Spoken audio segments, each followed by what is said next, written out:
So today, by popular demand, we're putting the skills we've learned throughout the Defining Beauty series to analyze some celebrity faces, both men and women. This is basically Defining Beauty meets Instagram versus reality.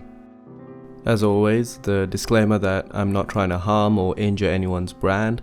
This video is simply entertainment value, like Biggest Loser America, which is a lot funnier than the Biggest Loser Australia. I mean, seriously, look at this. She went from plain Jane Bourdain to model tier, although she does weigh 105 pounds here.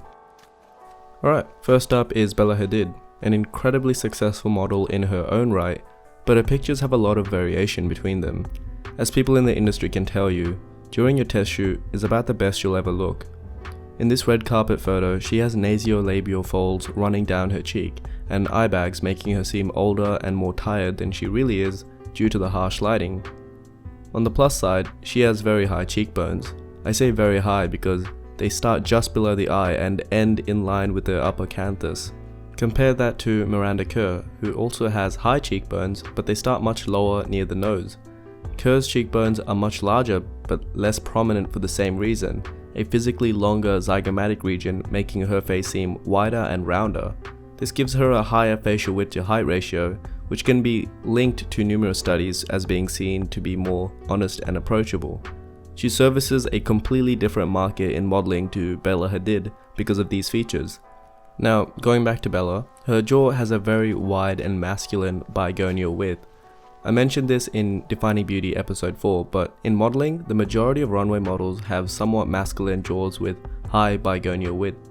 If I were to draw a line down her face, the jaw fills up the entirety of the lower third, giving her a oblong-shaped face, unlike Kerr's heart-shaped features. This lower facial width to height ratio makes her features seem more serious. The large bigonial width paired with the higher cheekbones gives her the hollow cheek look that's so desired. The thing about hollow cheeks is that they require specific bone structure, and simply being low body fat won't give you that exact look. Plus, if the zygoma and gonion of the jaw aren't far enough apart, like here, you can't achieve the same level of swept angularity that's uniquely Bella Hadid.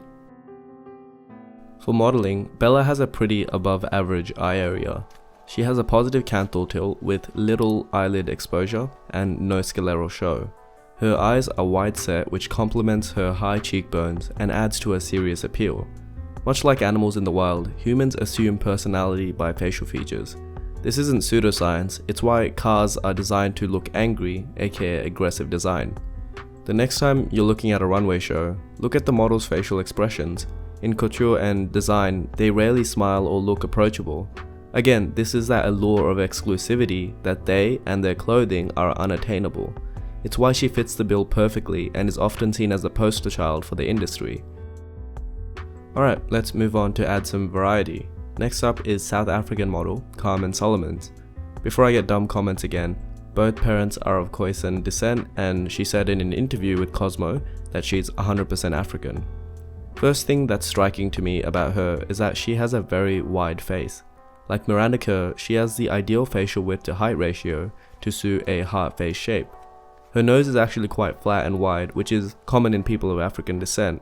There's an entire write-up on how nose shapes are adapted to their environment by climate over at Koos.com. Although her eyes have a positive canthal tilt, they have much more scleral show and are rounder compared to Bella Hadid's. They're still in harmony with her face, however, as her more compact face complements her feminine rounded eyes and jaw. Compare that to Bella's, whose overall has a longer face with a much more masculine jaw and eye area.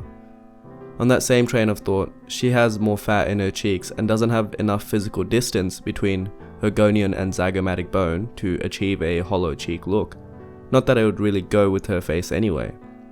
Like Bella, however, she has a wide bigonial width, but the difference is her jaw is angled downwards, so the gonial angle, whereas Bella's is a more modest 105 to 120 degrees forwards.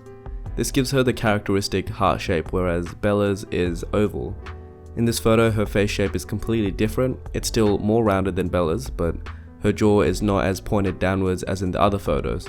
It's really a matter of angles in photos such as these, where they're taken from eye level or above. In this photo, she's squinting her eyes ever so slightly to hide that scleral show, especially because her lower eyelid is further up on her eyeball than if it was just resting. unlike Bella's, whose eyes look like that naturally because her orbital bones are much more deep set and wider than they are long.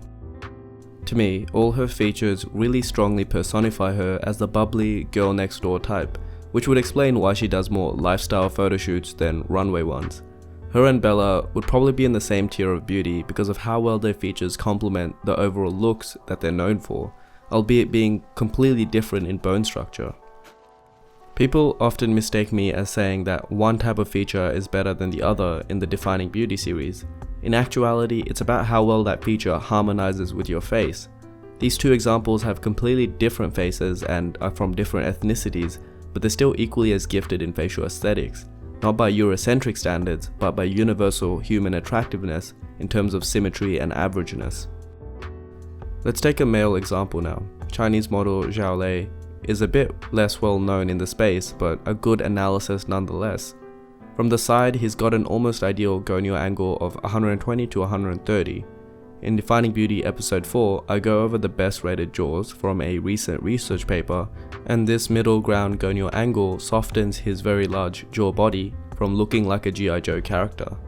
His jaw also has a lower gonial width than that seen in the other models, even the female ones before, and here especially on his left, it's quite a few degrees smaller, which actually complements his look quite well.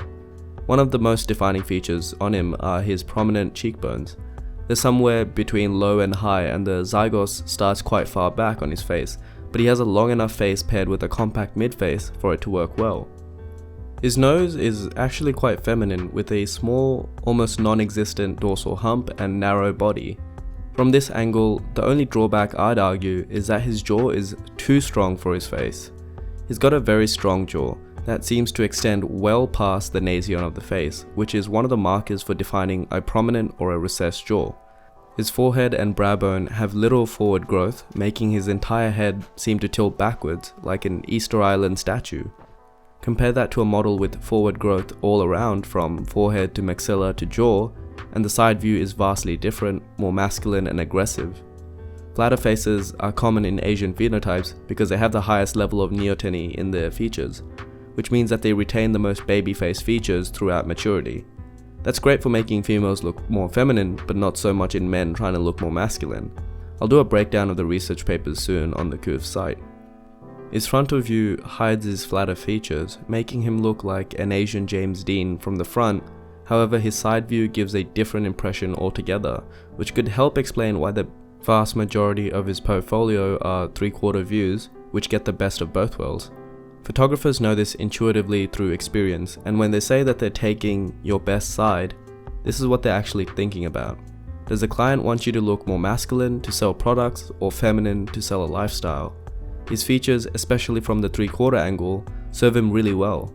They're defined and masculine, but nothing comically hypermasculine as typically seen in modeling, because from certain angles, none of his features stand out excessively and they all blend together above averagely.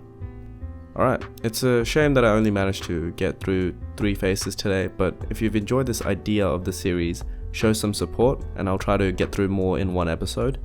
The cuvs.com site is still in the works and we're currently writing up many of the initial articles now. If you're new to the channel, subscribe to catch the next episode in the Defining Beauty series. Why do I sound so damn bored in my own videos? I recorded this in the morning and listening back to it. Well, I really appreciate you guys sticking with me and this voice so far, so thank you, and there's more to come.